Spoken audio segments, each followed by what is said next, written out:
Nabi Muhammad. Kenapa? Udah pernah baca belum Sirah Nabawi? Belum. Belum ya?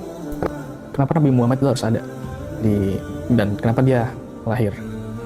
Karena kan kalau di Kristen kan kayak ada di Alkitab itu ditulis kayak waspadai sama yang nabi-nabi palsu kan. Oke. Dan Maksudnya nabi palsu itu menurut lu apa? ya kebanyakan asumsinya ke si Nabi Muhammad ini. Kenapa asumsinya ke Nabi Muhammad? Karena nggak ada nabi. Nabi terakhir Yesus mungkin. Gini. Sekarang boleh nggak gua kasih definisi yang namanya nabi palsu itu berarti ajarannya harus berbeda dengan ajaran nabi sebelumnya. Betul kan?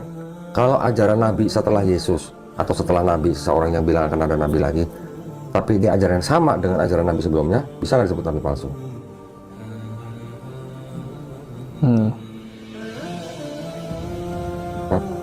Ini kita bicara konsep ketuhanan dan konsep keselamatan.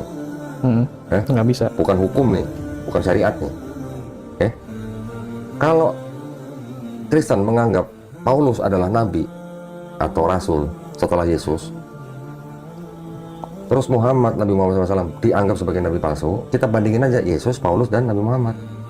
Kita bandingin ajarannya ketiganya. Yesus ngajarinya Adonai Elohenu, Adonai Ehad. Nabi Muhammad SAW dikasih ayat Qul huwallahu ahad. Konsep ketuhanannya sama.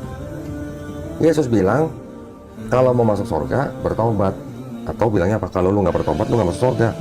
Nabi Muhammad SAW dikasih ayat di Quran surat Ali Imran ayat ke-132 sampai 136, lu kalau bertobat, beriman, beramal soleh, lu masuk surga. Sedangkan Paulus, kalau mulutmu mengaku Yesus sebagai Tuhan dan Juru Selamat dan percaya dalam hatimu dia sudah dibangkitkan dari orang mati, maka kamu akan diselamatkan. Konsep keselamatannya, konsep ketuhanannya, Yesus itu adalah Allah yang mengambil rupa manusia. Yang sama yang mana, yang beda yang mana? Sebuah agama kan harus berpatokan pada konsep ketuhanannya dulu dan konsep keselamatannya dulu. Yesus dan Paulus beda, Yesus dan Nabi Muhammad sama. Yang mana yang kira-kira nabi palsu? Paulus atau Nabi Muhammad? Pikir sendiri, gitu aja.